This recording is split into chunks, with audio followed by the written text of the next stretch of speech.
Intervienes donde necesites para aclarar algo, complementar algo.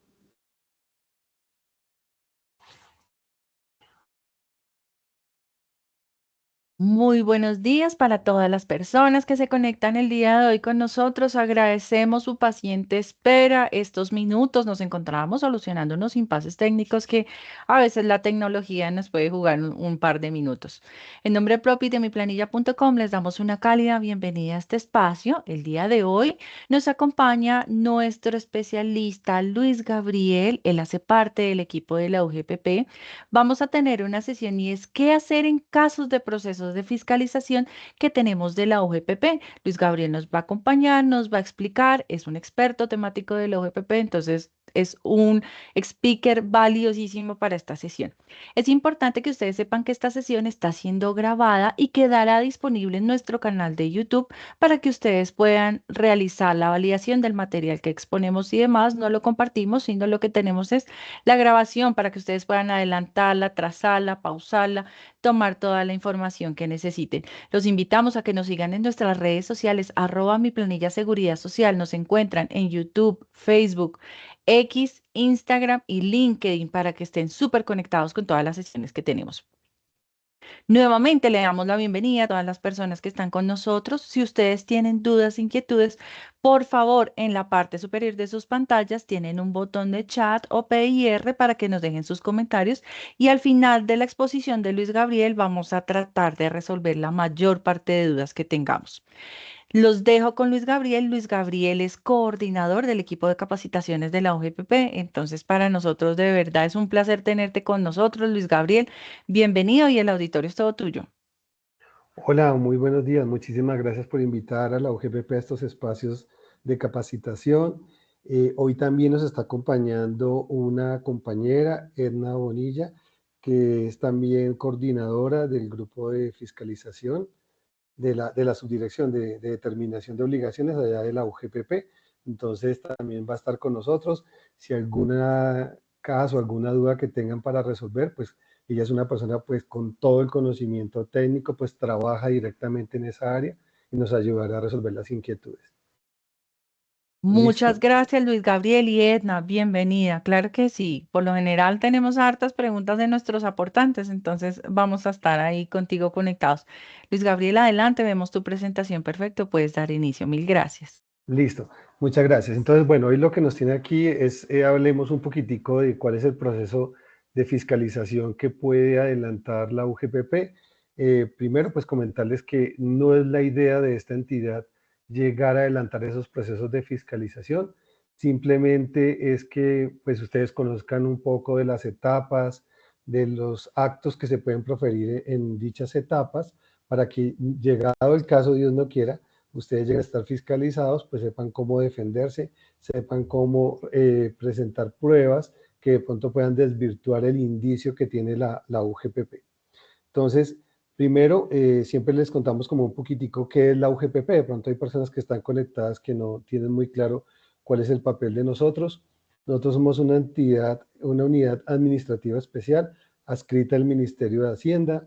Fuimos creados por allá en el año 2007, pero empezamos a operar en el 2011, pues después de colocar como todo a punto de cómo debía empezar a operar esta entidad. Desde nuestra creación, digamos, nos dieron dos funciones básicas. La primera tiene que ver con este tema de los parafiscales y el pago de la seguridad social, y tenemos que generar una cultura de pago de esas contribuciones parafiscales, hacer el seguimiento, su control efectivo, con el fin de contribuir a la formalización del mercado laboral colombiano. Entonces, queremos que muchas personas sepan cuáles son los beneficios, los derechos y también los deberes que tienen con el sistema de la seguridad social integral para que comiencen a cotizar cuando tengan obligación de hacerlo. También, pues no todas las personas, digamos, tienen obligación de hacerlos, pero cuando tienen capacidad de pago, por ejemplo, en el caso de los independientes, pues tienen que realizar los pagos. Entonces, somos como una DIAN, yo siempre hago un símil, somos como una DIAN, pero en el tema de seguridad social. Tenemos la competencia de controlar el sistema de salud, el de pensiones, el de riesgos laborales, en lo que es para fiscales el SENA, el ICBF y las cajas de compensación familiar. articulamos, digamos, esos 6 sistemas y nosotros pues estamos pendientes de que paguen oportunamente todos los empresarios y los independientes esos aportes. La segunda función, que de pronto sí es más desconocida de esta entidad, tiene que ver, es que somos la entidad del Estado a la cual le dieron, digamos, la liquidación o el manejo de la liquidación de 39 entidades del Estado que fueron liquidadas. Y en vez de dejar 39 entidades independientes, pues las unificaron todas ya en esta entidad y hoy en día tenemos cerca de 292.000 pensionados de entidades públicas, como les decía, entidades públicas que fueron liquidadas ya hace mucho tiempo. Entonces tenemos Caprecon, Cajanal, Adpostal, Seguro Social Empleador, el extinto DAS.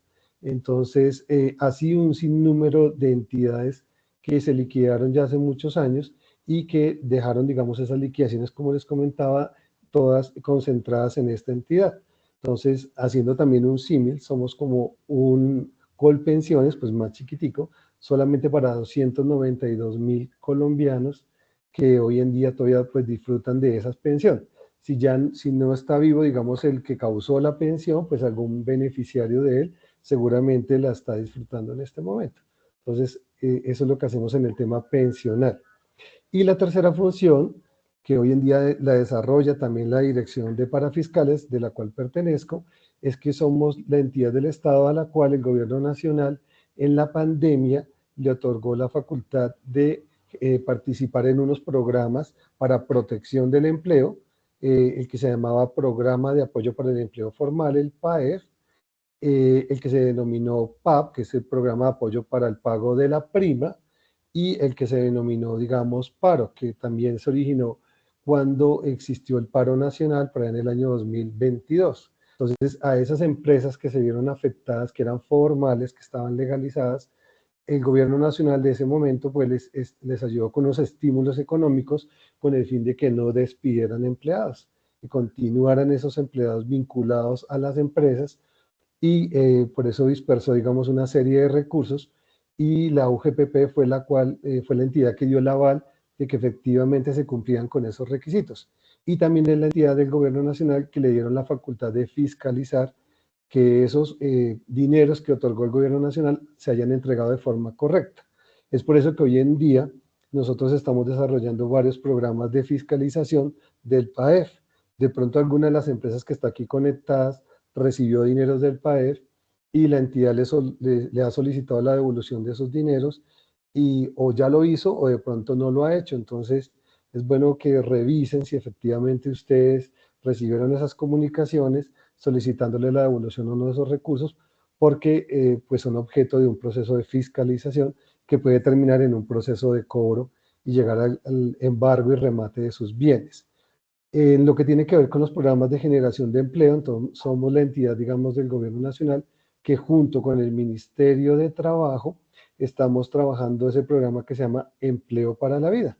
Antes se llamaba Nuevo Empleo, después se llamó Jóvenes, pero hoy se llama Empleo para la Vida, en el cual el gobierno nacional también da unos dineros, unos estímulos económicos para aquellas empresas que hayan generado nuevos empleos y que esas personas que estén vinculadas lleven más de 6 meses en sus entidades. Entonces, si ustedes creen que cubren con esos requisitos, pues pueden participar de ese programa. En estos días precisamente se va a abrir una nueva postulación y toda la información la pueden encontrar o en la página de la UGP o en la página del Ministerio de Trabajo. Listo. Entonces ya partiendo de esas generalidades, les contamos que, como les decía, la UGPP tiene una responsabilidad que es de promover el entendimiento de los derechos y deberes de los ciudadanos y de las empresas respecto al sistema de la seguridad social. Velar por su correcto y oportuno pago de aportes con el fin de proteger el empleo en Colombia.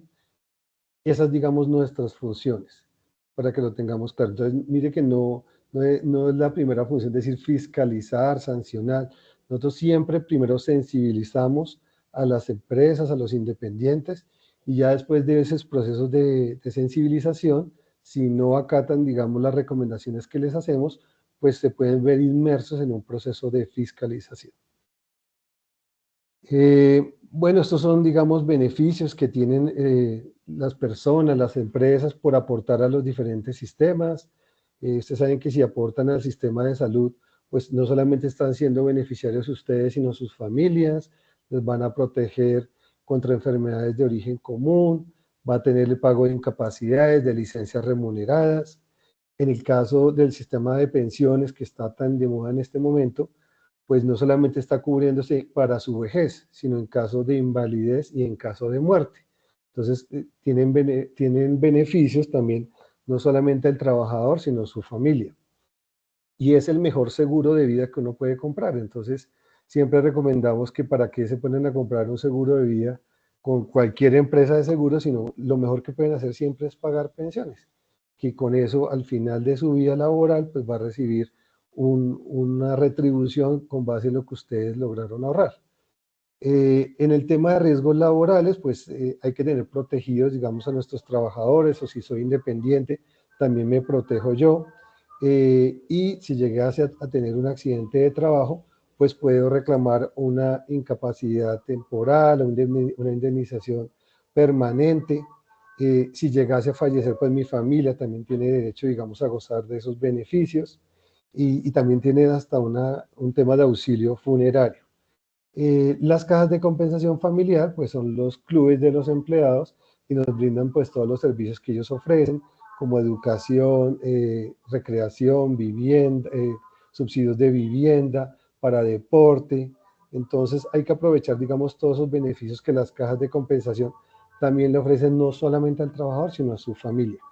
Y también siempre hacemos un recorderis de que cuando pagamos este sistema de la Seguridad Social Integral, no están pagando un impuesto, porque usted tiene un beneficio directo, lo cual usted no lo obtiene cuando usted paga, por ejemplo, renta. Usted paga renta, pero usted no sabe sus dineros a dónde específicamente se van.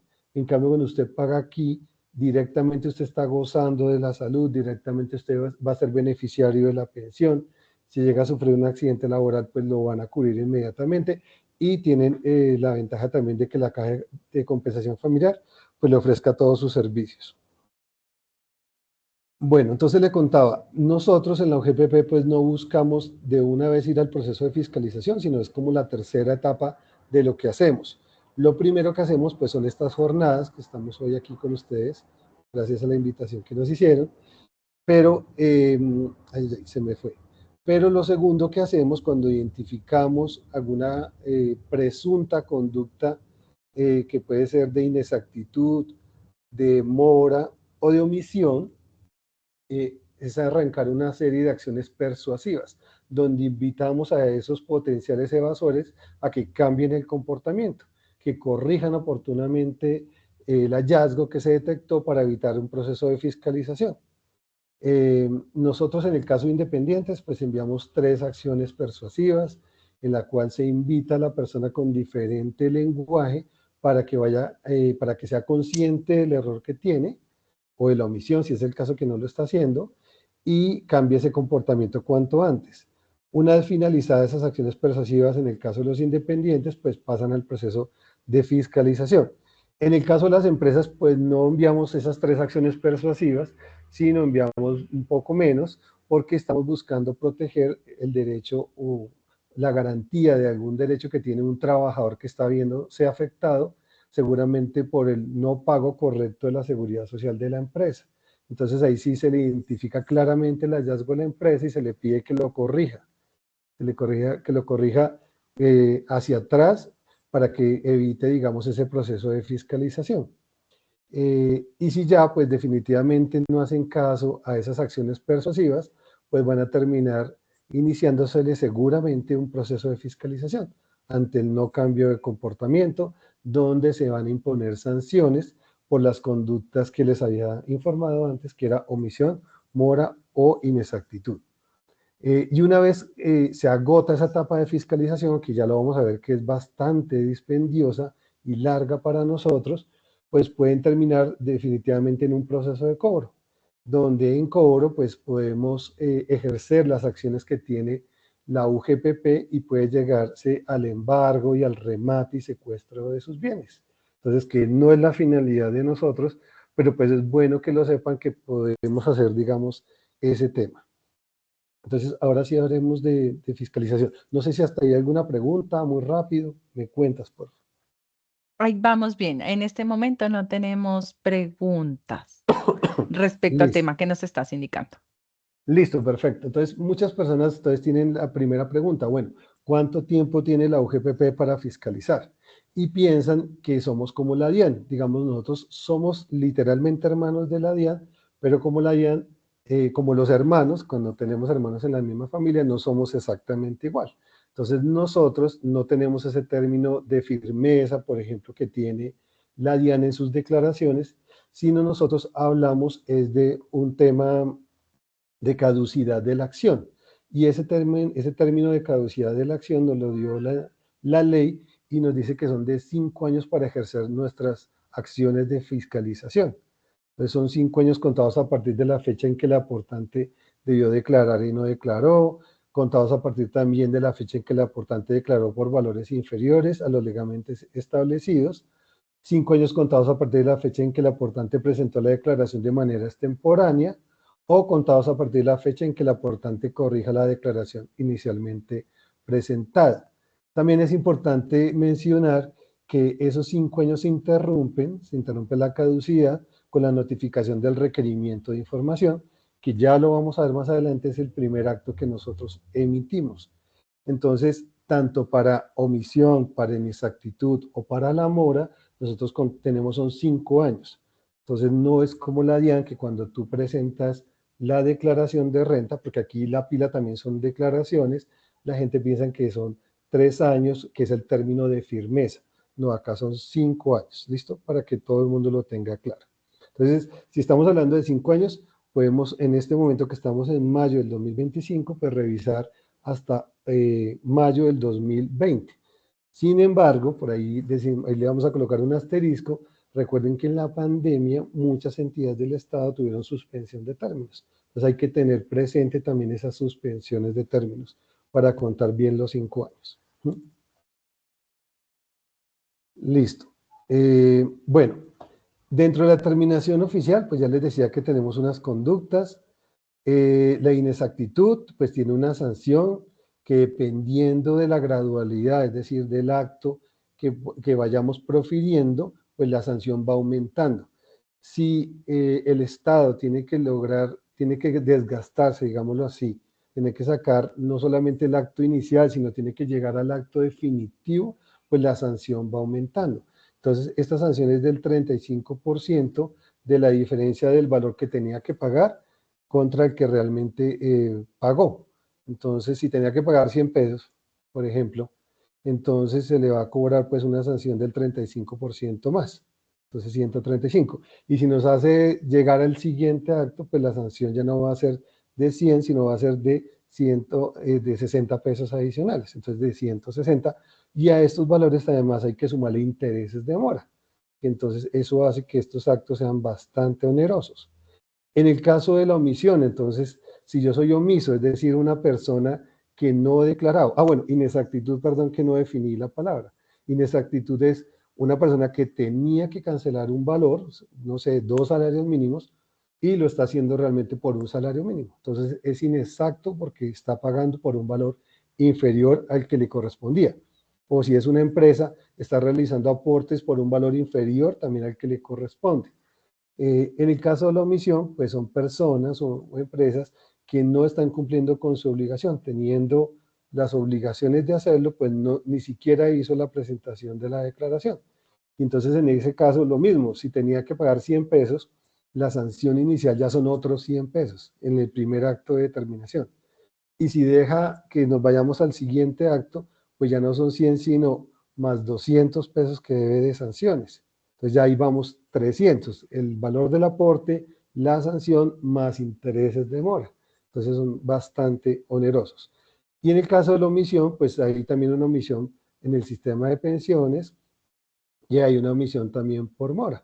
Entonces, en el caso de pensiones, pues también se calcula sobre el valor de los aportes dejado de liquidar y pagar la sanción y el valor de los aportes, pues debe cancelarlo también a través de un cálculo actuarial que es traer a valor presente ese valor de la cotización que debió haber hecho en algún año. Entonces, eso también hace que ese cálculo actuarial sean tan costosos. Ahorita con la entrada en la reforma pensional, muchas personas están buscando cómo pagar esas omisiones que tenían del sistema pensional, y la fórmula correcta de hacerlo es a través de un cálculo actuarial, a través de una página del gobierno nacional que se llama soyactuario.com. Bueno, del gobierno y de todos los fondos privados. Fueron los que crearon, digamos, esa página que se llama Soy Actuario. Y como ya les decía, pues en la mora también hay una sanción por mora que es diferente a los intereses por mora, donde también la sanción va del 100% hasta el 200%. Esto simplemente es una abrebocas entonces. Entonces, miremos cuál es el diagrama del proceso de fiscalización. Entonces, la parte de arriba, pues, es los actos que la UGPP genera. La parte de aquí inferior, digamos la de abajito, es lo que tiene el ciudadano o la empresa para dar respuesta. Entonces, el primer acto que nosotros generamos es el requerimiento de información. Y ese requerimiento de información es un acto mediante el cual la UGPP le solicita al aportante información pertinente para verificar si el hallazgo que tiene, ese indicio de evasión que tiene, está bien sustentado o está mal sustentado. Entonces, normalmente pedimos un tipo de información para empleadores y otro para independientes. Entonces, para empleadores, normalmente se pide formato de pagos y trabajadores y asociados, temas contables como el balance de pruebas, las auxiliares contables, y lo que buscamos con eso es evaluar la naturaleza de dichos pagos, para ver si esos son salariales o no son salariales, para mirar si esos pagos tienen relación con la actividad que está desarrollando la persona. Eso es lo que se busca en ese tema. En el caso de los independientes, pues se busca relación de ingresos, costos y gastos con sus respectivos soportes, también con el fin de determinar cuál es el ingreso que tiene esa persona para ver si podemos o no desvirtuar la información que nosotros aparentemente tenemos, para ver si está bien la información o no. Nosotros, como les decía, somos hermanitos de la DIAN. Entonces, al ser hermanos de la DIAN, nuestra principal fuente de información efectivamente es la información de la DIAN, lo que tiene que ver con renta, lo que tiene que ver con nómina electrónica, lo que tiene que ver con información exógena. Entonces, toda esa información de la DIAN a nosotros nos sirve como una de las fuentes de información, pero no es la única. Tenemos también información del RUN, por ejemplo, para mirar la cantidad de vehículos que tiene una persona. También podemos ver notariado y registro del BUR para también ver la cantidad de predios que tiene una persona, y si también no vemos fuentes de ingresos con los cuales puede solventar, digamos, los gastos de esos inmuebles, pues entramos a mirar cómo una persona podría llegar a tener una cantidad de propiedades sin tener fuentes de ingresos, y eso lo hace ser como susceptible de un proceso aquí de investigación. Entonces, digamos, lo que hacemos con ese requerimiento de información es, como les decía, pues pedirles información. Esperamos que la persona nos dé respuesta a ese requerimiento de información. En el mismo requerimiento de información se le informa cuál es el plazo que tiene para entregarnos la información. Eso que llega lo procesamos, hacemos una gestión de análisis por parte de uno de los grupos aquí de fiscalización, y si definitivamente con esa información no nos desvirtuó el indicio que tenemos, pues se le terminará haciendo el primer acto, que se denomina requerimiento para declarar o corregir. ¿Cuándo es para declarar? Cuando yo soy omiso. Si yo soy omiso, pues el acto se va a llamar requerimiento para declarar.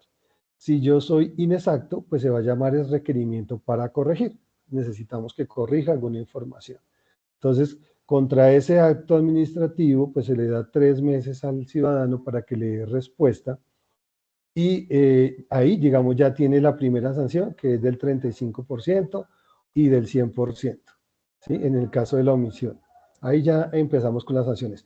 En ahí, digamos, ya está liquidado. Perdóname, desde el requerimiento de información, pues si no cumple con la entrega de información, pues ya está sujeto a unas sanciones. Pero aquí en este requerimiento para declarar y corregir, ya ahora sí se le incluyen valores sobre los cuales nosotros ya tenemos un indicio muy fuerte de que la persona cometió alguna de estas conductas, y por eso ya se va tasando la sanción. Esperamos, como les decía, los 3 meses que la persona entregue la respuesta. Si la llega a entregar, pues se hace el procesamiento, se hace el análisis de esa información, y si la misma no convence, digamos, no tiene todos los argumentos suficientes o no ha presentado las correcciones de esas planillas, pues terminará inmerso en una liquidación oficial, para lo cual la entidad tiene 6 meses posteriores para proferirla. Y en esa liquidación oficial es un acto mediante el cual la unidad determina pues las obligaciones pendientes de pago por los 3 conceptos que vimos, y en esta se confirma total o parcialmente los aportes pendientes de pago propuestos en el requerimiento, ya sea para declarar o corregir, dada la ausencia de respuesta, o en el caso de la manifestación del aportante, si es que, como les digo, pues no contestó. También pues se van a revisar pagos si la persona pues ya los radicó. Entonces, digamos, eso es lo que hacemos en la liquidación oficial. Aquí, cuando se profiere la liquidación oficial, entonces ya la sanción saltó en el caso de inexactitud del 35 al 60, y en el caso de la omisión saltó del 100 al 200. Al igual que la mora, saltó del 100 al 200. Entonces, este es, digamos, el acto mediante el cual la UGP pues ya está imponiendo una sanción, pero frente a ese mismo, los ciudadanos tienen la oportunidad de presentar un recurso. Digamos, existe un recurso que la ley lo permite, que se llama recurso de reconsideración. Y ese recurso de reconsideración pues tiene unos requisitos que la misma ley, que el Estatuto Tributario define cuáles son, y es que debe interponerse entre los 2 meses siguientes a la notificación del acto notificado, que debe manifestarse por escrito los motivos de inconformidad, y de que debe ser interpuesto por el representante legal o su apoderado. Entonces, esta es la última etapa, digamos, dentro del proceso en la cual se pueden discutir los valores determinados en la liquidación oficial.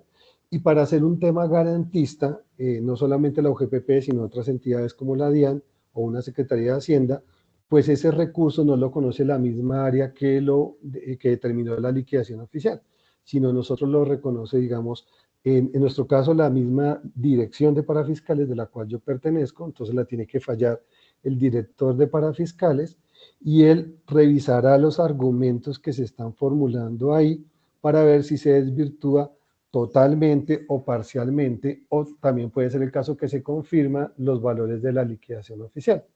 Entonces, frente a ese recurso, la entidad tiene 12 meses, una vez presentado en debida forma, la entidad tiene 12 meses para fallar ese recurso de reconsideración.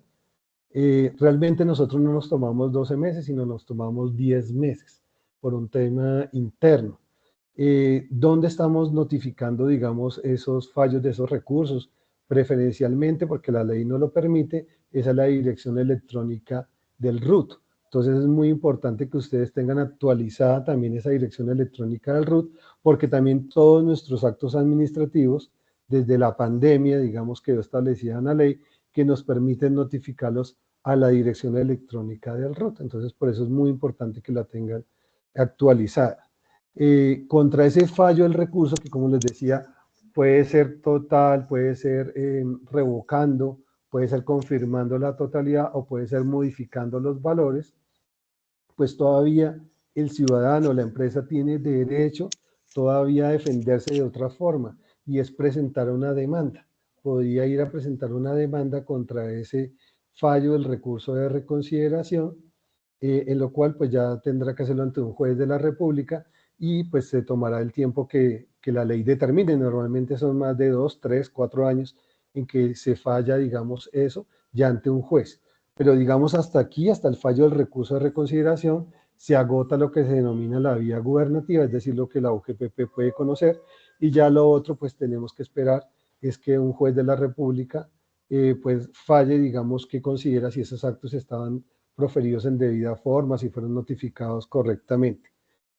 Si no demanda ese acto administrativo y simplemente deja que esté el fallo del recurso de reconsideración, pues el área de cobro de nosotros pues le llega ese título ejecutivo. Eso ya se vuelve un título ejecutivo, porque es una obligación clara, expresa y exigible, y cobro pues iniciará todo su proceso, que inicia primero también con una etapa persuasiva, pero después puede ir avanzando hasta, como les decía, el embargo, el secuestro y el remate de los bienes del deudor. Hasta ahí, no sé cómo vamos. Eso es como muy Tenemos técnico. varias consultas. Sí, Bueno, dale, tenemos varias consultas que nos hacen acá. dale. Bueno, ¿qué pasa si una empresa no tiene propiedades y se está liquidando, pero recibe un requerimiento de la UGPP? ¿Qué se debe hacer en ese caso? ¿Cómo debe responder? ¿Cuál es el trámite que nos sugieres que podamos tener ahí? Ok, pues mira, cuando una empresa va a entrar en un proceso de reorganización o de liquidación judicial, tiene primero pues que es obligación de las empresas informar tanto a la DIAN como a la UGPP que va a entrar en ese proceso, con el fin de que estas entidades se presenten y muestren cuáles son sus acreencias. Si no lo hace, el liquidador de la entidad, el representante legal, se vuelve responsable por haber omitido esa obligación. Entonces, eso está creado precisamente para eso, para que las empresas, antes de liquidarse, pues reconozcan y sepan cuáles son sus obligaciones. Este tipo de obligaciones, dependiendo de su naturaleza, como en su mayoría las reconocen como laborales, entonces terminan reconociéndose de primera categoría. Entonces tenemos prelación.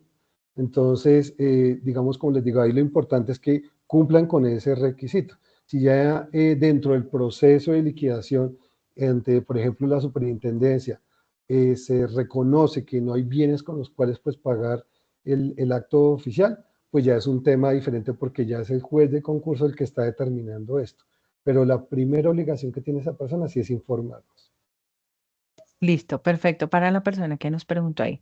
Luis Gabriel, tocabas un tema de soy actuario y ahí se generaron varias inquietudes y es, ¿qué pasa o la UGPP hace requerimientos cuando una empresa o un independiente ha pagado por planilla M y no por planilla Z, como lo mencionabas de soy actuario? Quieren saber si la OGPP requiere eso y si hay manera de corregirlo, decir, ay, me equivoqué, pagué por una M, pero me doy cuenta que era una Z, ¿cómo o cuál es el manejo que tendría que tener el aportante? Bueno, Edna, tú también me corriges si digo algo mal.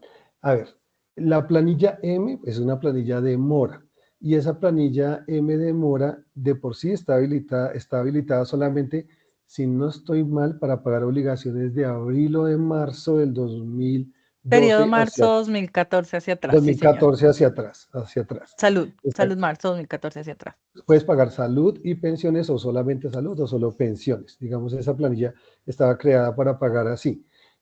Muchas personas ahorita que encontraron que tenían omisión en ese cálculo actuarial, recurrieron a esa planilla M porque cuando hacían la liquidación por soy actuario les daba más barato por la M. Por Pero la, resulta que para que pudieran utilizar esa M, tenía sí o sí que tener vigente la afiliación, que sí hicieron la afiliación. En este tema de seguridad social tiene que tener dos cosas muy claras. El primera cosa que uno tiene que hacer es la afiliación y el segundo aspecto que uno tiene que hacer es pagar. Muchas personas pensaban simplemente que con pagar ya estaban afiliados y no es así. Entonces, si usted intentó pagar con una M, pero nunca estaba afiliado o estando afiliado hizo novedad de retiro, no le aplicaba la M.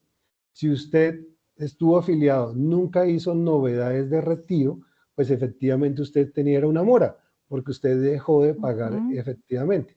Pero tiene que demostrarle eso al fondo. Y efectivamente ayer estuvimos en una reunión donde yo alcancé a entrar y estaban hablando de eso, de que mucha gente intentó pagar con la M y se les están desconociendo esos pagos porque tenían que hacerlo, como la norma lo dice, cuando la omisión sea mayor a 6 meses, tenían que hacerlo a través de un cálculo actuarial, a través del Soy Actuario y generar un código y hablar con un operador de pila como ustedes para pagar a través de la planilla Z. Entonces, si usted, y tengo el caso de una persona, si esa persona pagó con M, Colpensiones le desconoció, digamos, esos pagos, pero cuando entró al cálculo actuarial, el cálculo actuarial le está trayendo esos valores que pagó, digamos, allá con la M, se lo está dejando como un saldo a favor. Entonces le daba 26 millones a pagar y le trajo 11 que había pagado de la M y le está cobrando la diferencia. Entonces, esa, digamos, es la forma correcta. No, ahorita, como les digo, el tema es demostrar que usted no hizo, que usted efectivamente no hizo esa desvinculación que no hizo esa novedad de Ujú. desvinculación, porque en ese caso sí sería un moroso. Pero realmente mucha gente lo utilizó siendo omiso y nunca habiéndose afiliado al sistema, en cuyo caso sí le operaba, era un cálculo octavial. Y eso es Eh, importante porque hay personas que nos están preguntando acá qué pasa, si hubo error, y ahí la condición es esperar la notificación de la administradora para que lo que tú mencionas, ¿no? Sepa si tenía su vinculación o no y poder hacer el pago a través de la planilla correcta, que en miplanilla.com tenemos los dos tipos de planillas disponibles para que lo valide. Y eso es muy importante. Luis Gabriel, cambiando de tema. Tú nos mencionabas que la UGPP notifica a los aportantes. ¿Qué pasa cuando ese aportante recibe un correo que dice acción persuasiva? ¿A qué hace referencia? bueno, entonces esa era, a ver, me voy a volver un momentico, es lo que estábamos Súper, hablando sí. aquí, que es una invitación que hace la entidad, o sea, eso no lo van a encontrar ustedes en una norma, en una ley que diga la UGPP tiene que hacer acciones persuasivas.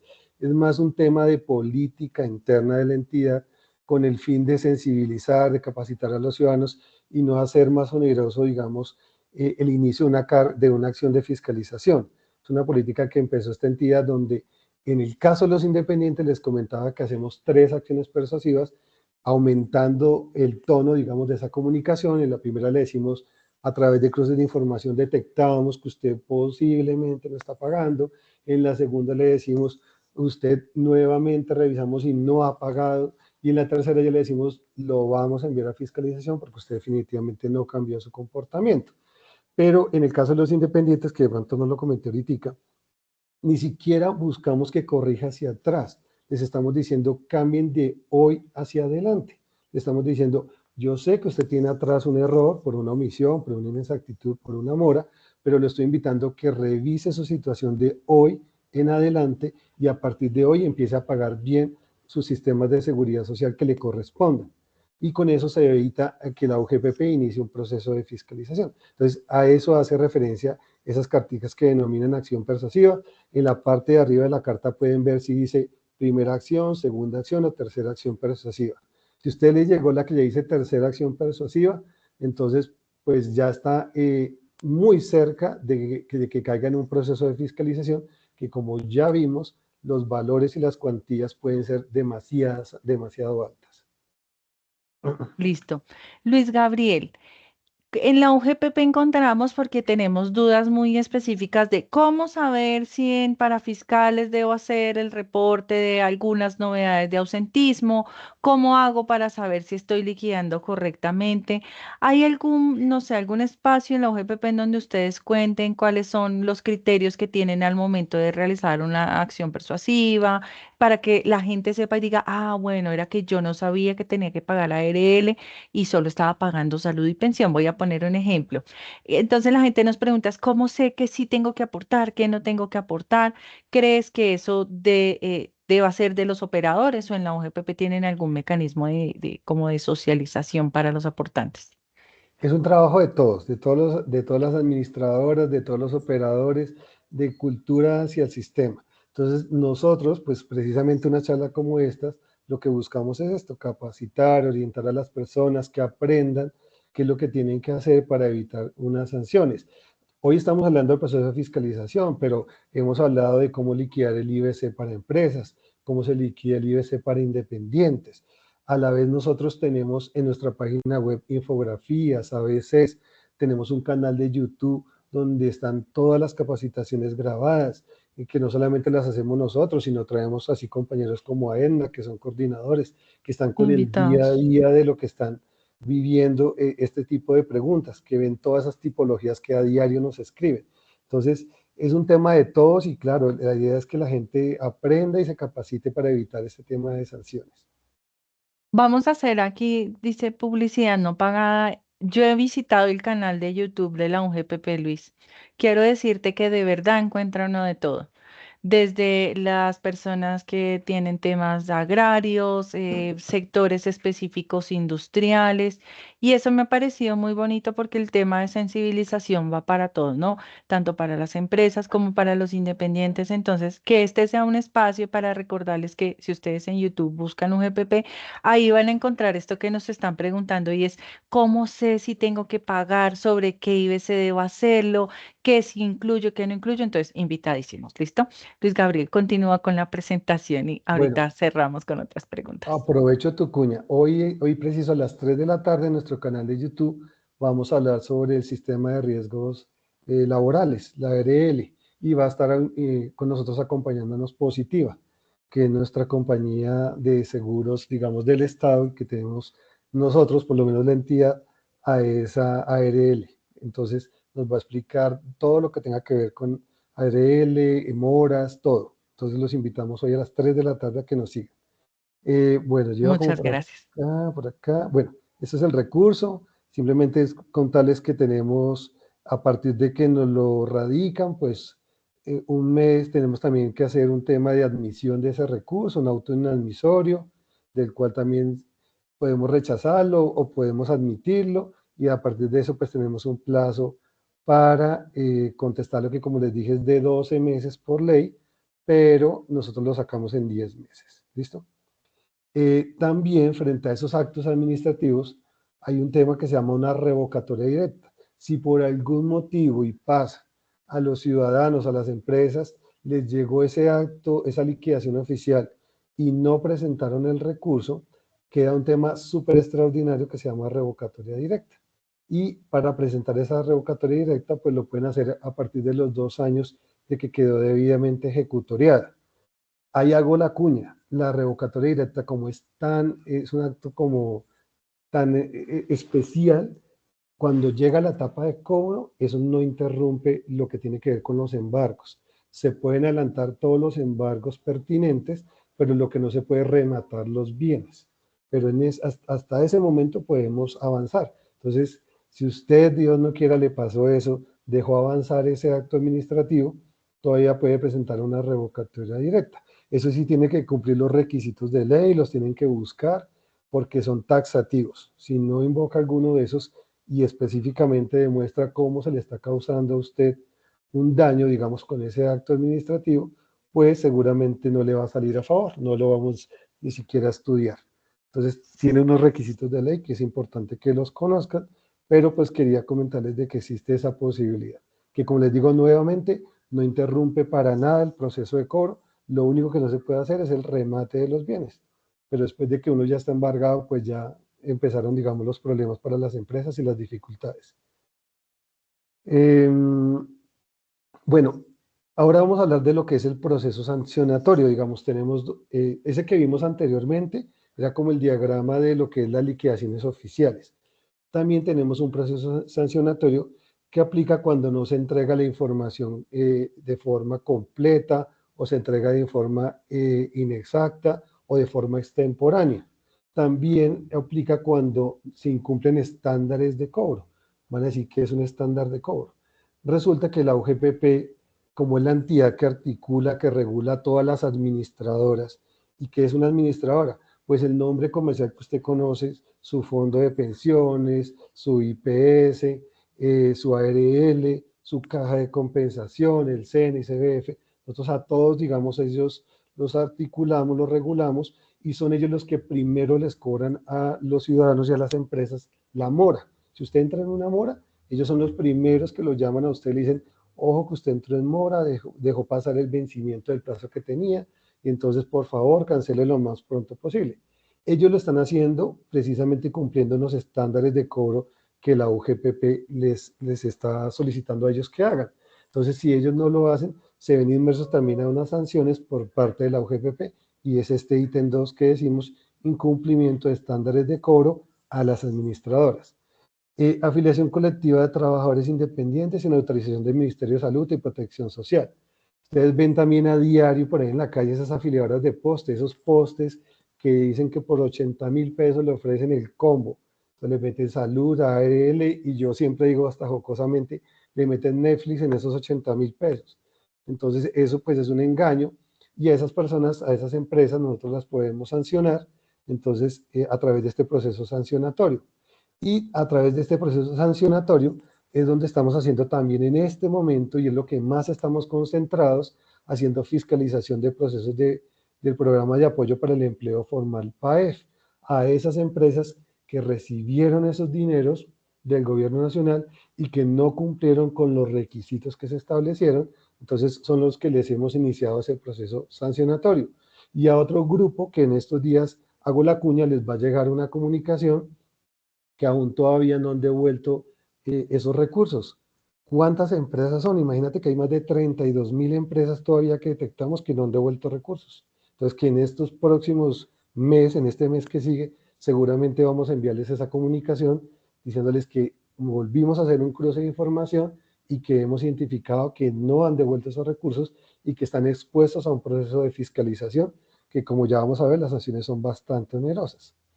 Entonces, el diagrama del proceso sancionatorio, pues es muy parecido al anterior. Entonces, arranca también con un requerimiento de información.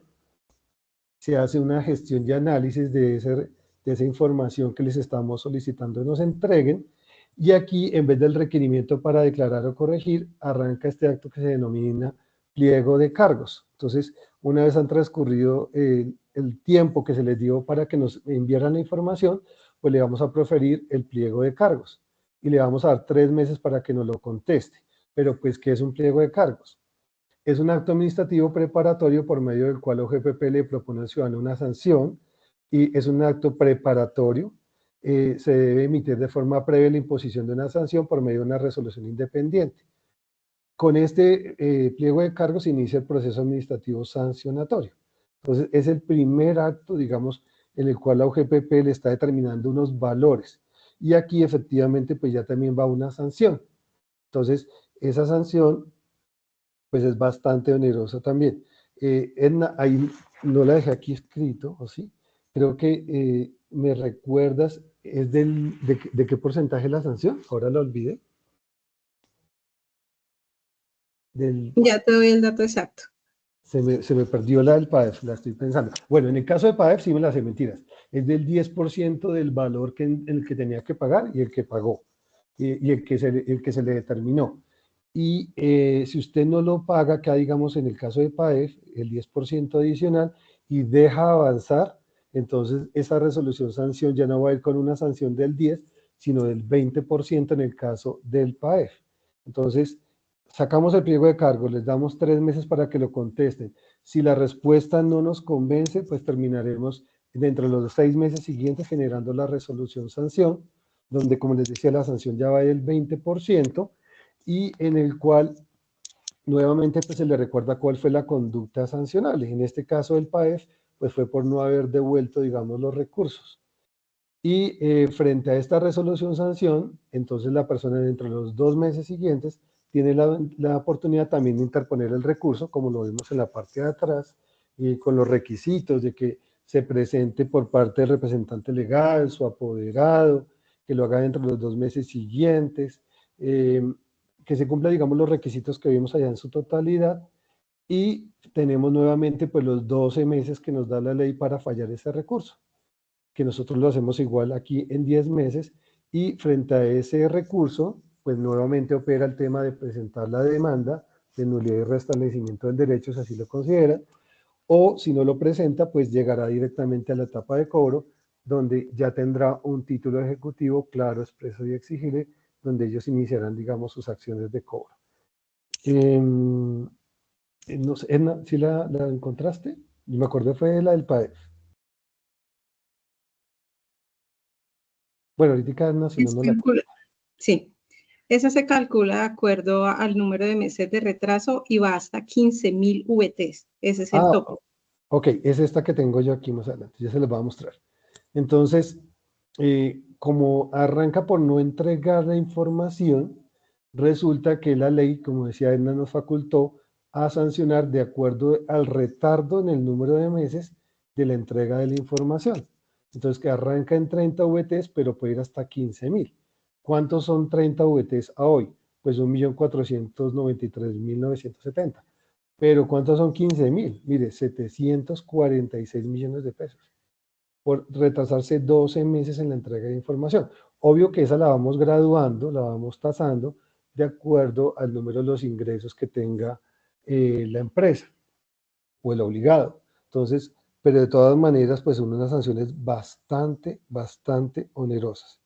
Entonces, por eso la invitación siempre es a que cuando les llegue una solicitud de información, pues la entreguen, porque miren las sanciones como pueden ser onerosas. ¿Sí?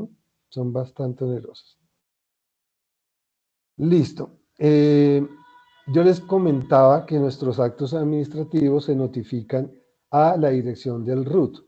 Esa, digamos, es la que nosotros tenemos como por norma general. Pero antes que eso hay una que prevalece encima de todos y es la procesal. Entonces, si usted está siendo representado o nos informaron que su dirección procesal es tal, pues esa es la que prevalece. La segunda, pues sería la del RUT, que es la informada por el aportante cuando crea su RUT. Y ya después de eso, pues nos vamos con mecanismos subsidiarios. Aquí en el RUT, pues la primera es la electrónica y después la física que tenga reportada en el RUT. Entonces, eso pues originó con base en la pandemia, es donde la DIAN sacó esa norma, donde le autorizaban a ellos que todos sus actos administrativos fueran notificados a la dirección electrónica generada, informada en el RUT. Pero todos, me imagino que tenemos RUT, uno no puede generar un RUT si no informa una dirección electrónica. O sea que todos estamos autorizando sí o sí a que la DIAN y a nosotros nos dieron, digamos, la misma facultad en un parágrafo, pues le notifiquemos todos los actos que llegasen a emitir estas entidades. Entonces, es para que lo tengamos presente. En el caso de las empresas lo vemos siempre a diario. Es que yo tenía la dirección electrónica del revisor fiscal y él se fue y él se llevó la clave. Entonces yo nunca me enteré de esos actos administrativos. Por eso les hacemos la recomendación que coloquen una dirección electrónica institucional, de un correo que siempre vaya a permanecer dentro de la entidad, no que si se va la persona se pierda ese tema o esa traza de esa notificación de actos administrativos. Entonces, por favor, tengan presente eso porque es como lo que más nos alegan a nosotros siempre, que fue notificado de indebida forma. Y nosotros pues tenemos convenios también con entidades certificadoras que nos demuestran cuando enviamos el correo, cuando lo abrió usted, o si simplemente no lo abrió y simplemente lo reenvió a otro lado. Entonces, eso ya existen tantos mecanismos tecnológicos que a nosotros nos permiten mostrarles y obtener esa prueba para el caso de una litigiosidad por allá, demostrar de que nosotros sí lo notificamos bien. ¿Listo? ¿Cómo se deben cancelar estos valores? Entonces, estos actos administrativos pues se pagan por la planilla O, es la que digamos tenemos diseñada nosotros, y es la que todos los operadores de pila pues conocen. Entonces, si usted tiene un acto administrativo de estos, siempre le va a llegar un PDF y junto con ese PDF le va a llegar un Excel, una hoja de trabajo. Y en esa hoja de trabajo usted va a poder filtrar y encontrar el mismo cuadrito que tiene en el resuelve de ese PDF, lo va a encontrar allá en ese Excel. Esos dos archivos, el PDF y el Excel, debe entregárselo a un operador y el operador le va a ayudar a montar esas planillas para pago que va a hacer con la planilla O. ¿Listo? Y eso también va a tener unos indicadores, pues que son internos, que nos va a dar también una luz de qué tipo de acto administrativo se trata. Si era de un beneficio tributario, si tenía alguna reducción. Entonces, estos indicadores a la UGPP pues nos muestran, digamos, de qué era ese pago que está efectuando esa persona. Entonces, eso lo tiene que hacer a través de un operador de pila, todo lo que corresponde con aportes. Y la Z, que es la que estábamos hablando ahorita, que es la utilizada para el pago de cálculo actuarial. Entonces, cuando entran a soyactuario.com, él al final de hacer ese cálculo actuarial le va a arrojar un código y ese código debe informárselo al operador de pila para que con esa referencia de recaudo ellos monten esa planilla Z y ya le den las opciones a ustedes de pago. Entonces, esas son, digamos, los dos tipos de planillas, digamos, que tenemos nosotros habilitados para que nos paguen.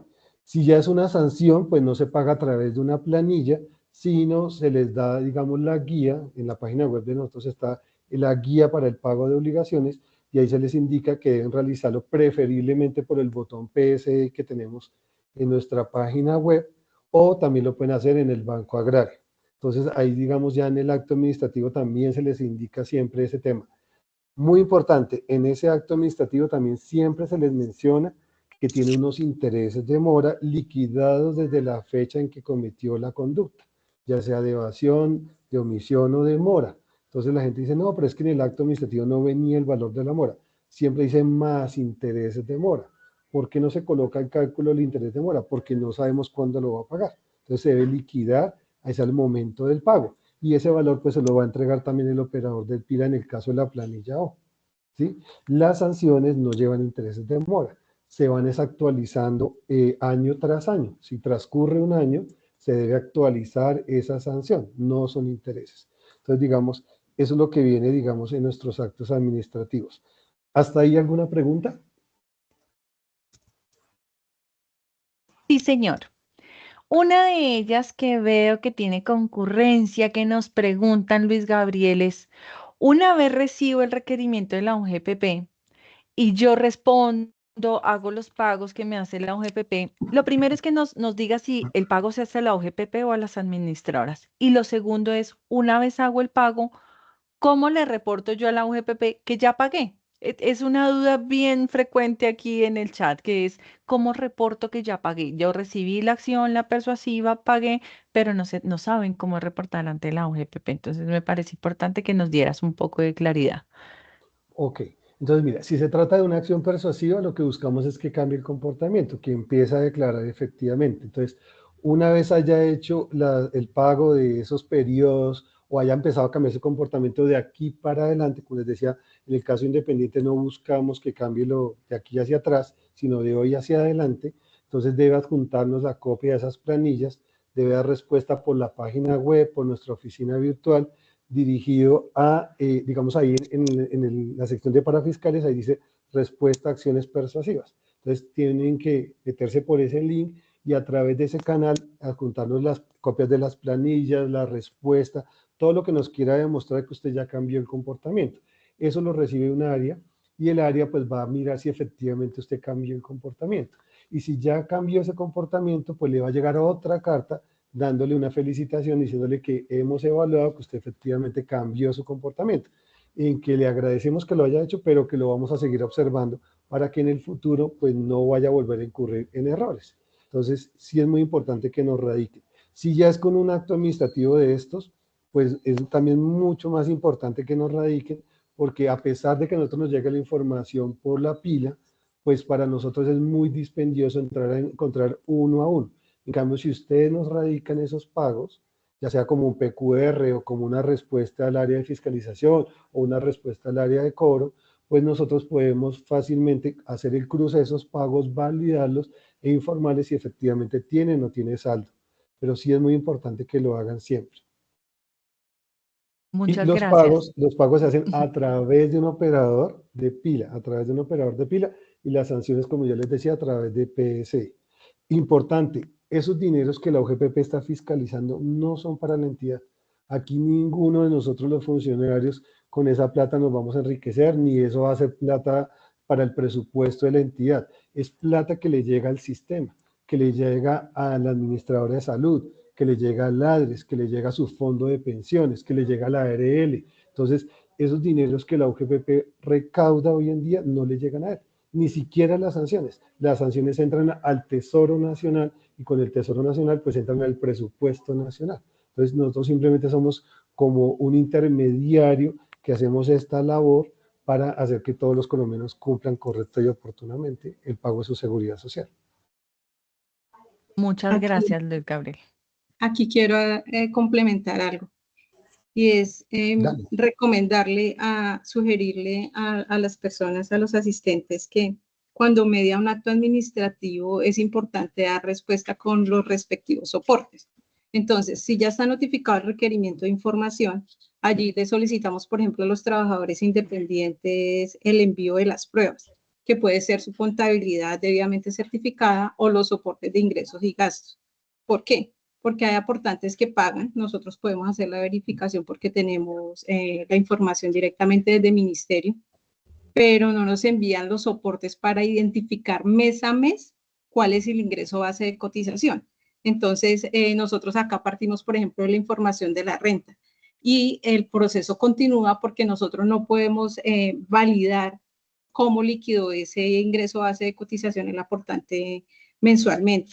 Entonces, sí, recomendarles y vemos en nuestro día a día que la falla está en que no responden el requerimiento de información, no envían las respectivas pruebas.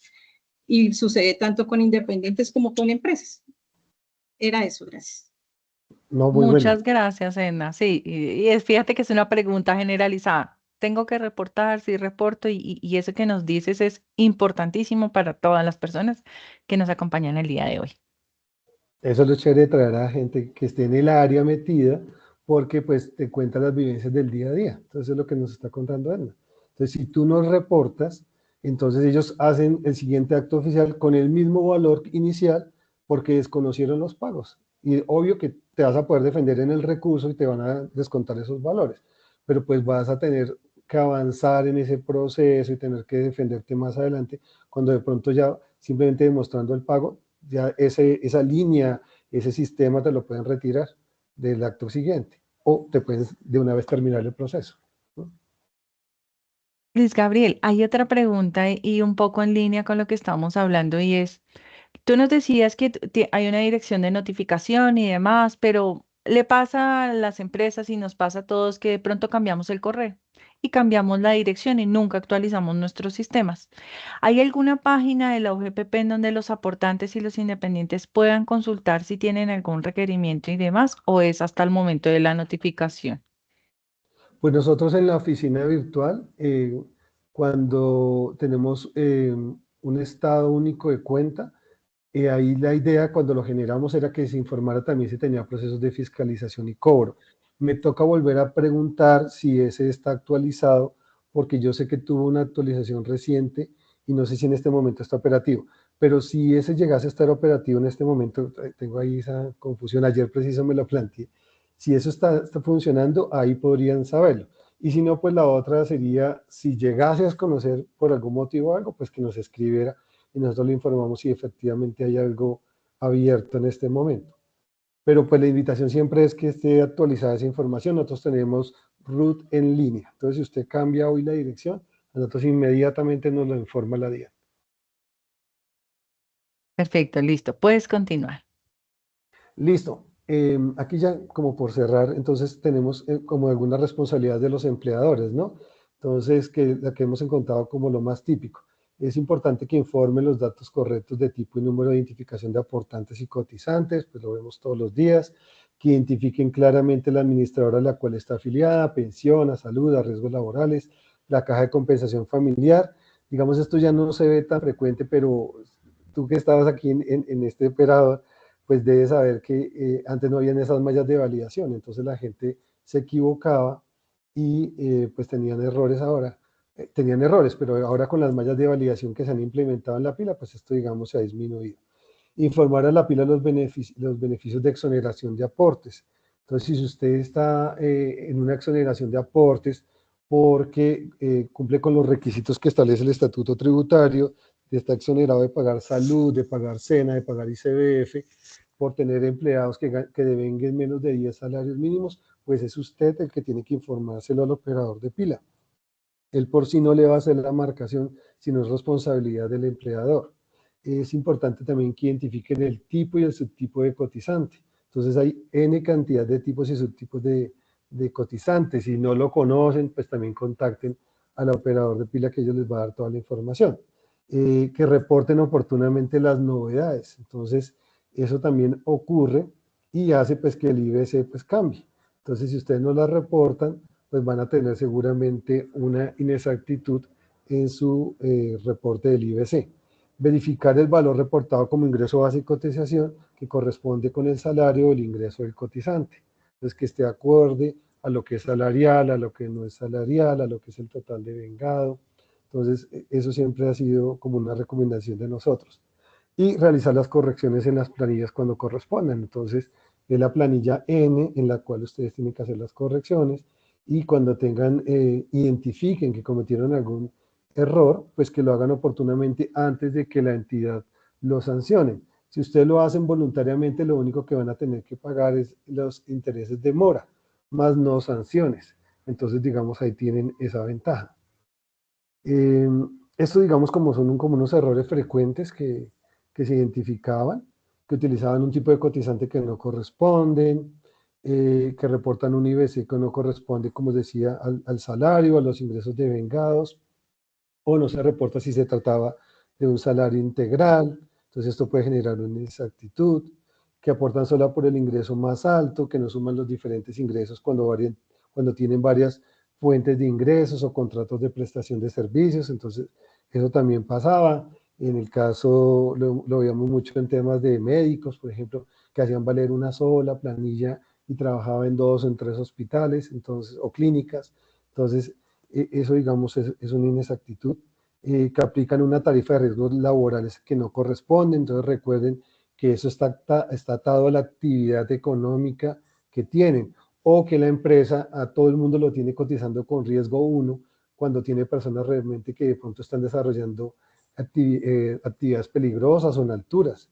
Entonces, que debería estar en un riesgo 4, en un riesgo 5. Entonces, eh, para eso, digamos, ahora se crearon centros de costos, y las ARLs, pues a través de esos centros de costos, se clasifica a los trabajadores de la empresa dependiendo de su nivel de riesgo, para que no toda la empresa quede con riesgo 1, sino cada trabajador tenga un nivel de riesgo diferente. Eso lo vamos a ver hoy en la tarde con la ARL en nuestro live. Que se aseguren de hacer clic en cada una de las fases de liquidación del envío de la información a través de la transmisión de la pila, que hagan los aportes a la administradora, a las que estén afiliados, nuevamente que se reporten las novedades, y si es beneficiario de beneficios tributarios, pues que nos lo reporten, para evitar entonces consecuencias como la indebida aplicación de tarifas o procesos de omisión o inexactitud. Entonces, eso, digamos, era como lo más frecuente. No sé, Nita, si tienes algunos casos más frecuentes, algo que les puedas recomendar acá, tú que vives día a día, y le das respuestas a todos los ciudadanos.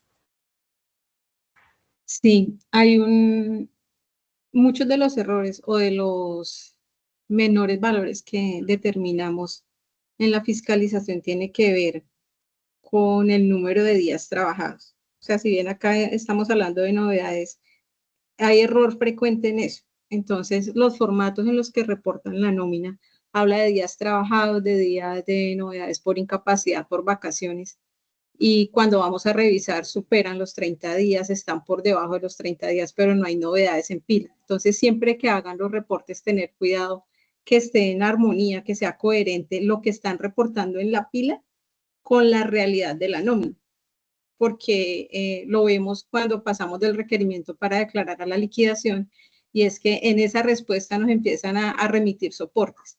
Es más como guardar cuidado en lo que estamos reportando, porque realmente no existen las diferencias, pero sí entramos en un proceso que desgasta al aportante y que quisiéramos evitar. Entonces, tener mucho cuidado con la parte de novedades y las marcaciones al momento de reportar la pila, y si están inmersos en algún proceso de fiscalización, en los reportes que presentan, en atenderlas. Hoy en la subdirección de determinación hay un grupo que llama a cada uno de los aportantes, los cita a reuniones MIT para explicarles el anexo que enviamos para resolver dudas, y allí es donde les explican cómo va cada una de las celdas, cada una de las columnas. Importante también atender esos llamados de la unidad para evitar un proceso de fiscalización más largo, o que podamos y lograr así llegar a un auto de archivo cuando el aportante hizo todos sus pagos de forma correcta y oportuna. Ok, sí, tienes toda la razón. Nosotros en el requerimiento de información, Anita, tenemos un aplicativo, ¿no? El Store User, donde se le pide a las personas que carguen esa información en ese aplicativo, porque antes, los que no conocen esta entidad, nos mandaban cajadas de documentos y cajadas y cajadas.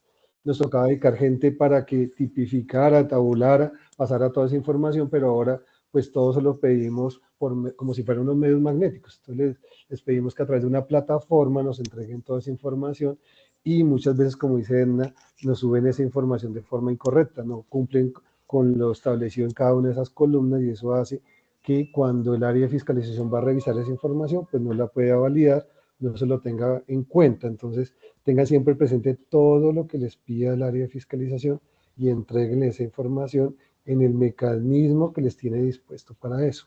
Entonces, ahí sí retomo esa observación que estabas haciendo. Muchas gracias. Listo. Hasta aquí nosotros vamos. No sé si qué más preguntas te han hecho.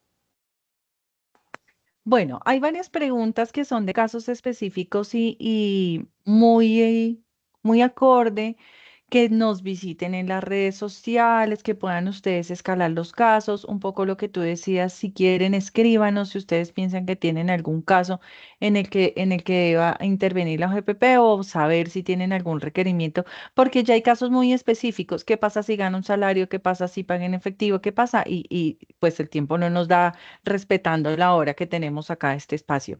Agradecerte, Luis Gabriel, por todo lo que nos explicas. Recordarle a las personas que la grabación de esta sesión queda disponible mañana en nuestro canal de YouTube. No compartimos la presentación y las memorias, pero ustedes pueden ver nuevamente la presentación en el canal de YouTube para que lo tengan presente. A Edna, muchas gracias por las respuestas, de verdad. Lo que tú dices es muy importante, que ella es la que recibe en el día a día lo que le pasa a las empresas, porque a veces lo que tenemos desde acá es diferente de lo que pasa en el día a día. Entonces, invitadísimos a que nos sigan. Te esperamos en una nueva sesión, Luis Gabriel. Felices de tenerte en mi compañía y a todos un feliz día. Muchas gracias. Muchas gracias a mi planilla por estos espacios. Nos seguiremos viendo, que nos den otra oportunidad para seguir capacitando a todos los colombianos. Muchísimas gracias. Por supuesto que sí. Feliz día para todos. Chao a todos. Gracias, Ernita. Chao. Muchas gracias.